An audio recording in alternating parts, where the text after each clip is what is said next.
अस्सलाम वालेकुम, मैं हूं शबीना नाज और आप देख रहे हैं मिल्लत टाइम। बाबरी मस्जिद और राम जन्मभूमि विवाद पर सुप्रीम कोर्ट में बहुत तेजी से सुनवाई चल रही है। मुस्लिम फरीक शुरू दिन से ये कहते आ रहे हैं कि कोर्ट का जो भी फैसला होगा हम उसे मानेंगे। दूसरी तरफ हिंदू समाज ताकत के जोर पर राम मंदिर बनाना चाहती है, बल्कि सुप्रीम कोर्ट का फैसला भी मानने से इनकार कर रही है।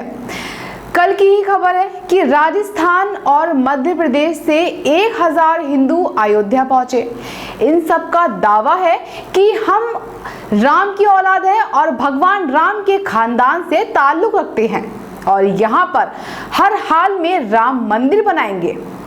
इस ग्रुप में मध्य प्रदेश से बीजेपी के एमएलए वीरेंद्र रघुवंशी भी शरीक थे।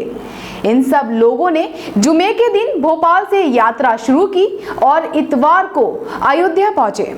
वहां इन्होंने वजीर आजम और सदर जमहूरिया के नाम जिला इंतजामिया का मेमोरेंडम सौंपा और ये मुताबला किया कि राम मंदिर वही बनना चाहिए जहां बाबरी मस्जिद है।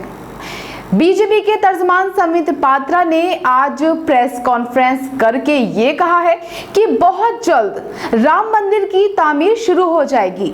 एक हफ्ते पहले की बात है कि दो लोग ने बाबरी मस्जिद के फरीक इकबाल अंसारी पर जानलेवा हमला किया था और कहा था कि बाबरी मस्जिद पर हुआ मुकदमा वापस लो वरना हम तुम्हें मार देंगे। इस तरह के दसियों वाकयात सामने आ चुके हैं। हिंदू समाज की तरफ से ये रवैया साफ बता रहा है कि राम मंदिर के वजूद पर उनके पास कोई दलील नहीं है, कोई सबूत नहीं है। ये सिर्फ महज ताकत के जोर पर बनाना चाहते हैं।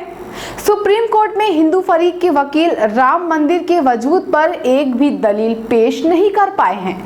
उनके दावे की बुनियाद सिर्फ और सिर्फ उनकी आस्था है कि उनके राम का जन्म वहीं हुआ है जहां बाबरी मस्जिद थी।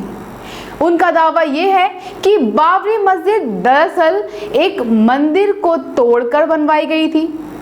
तो वहीं दूसरी तरफ मुसलमानों के पास मुकम्मल दलील है कि यहाँ बाबरी मस्जिद थी जिसे बाबर ने बनवाई थी। मेरे साथ फिलहाल इतना ही। देखते रहिए मिल्लत टाइम्स। अल्लाह हाफिज।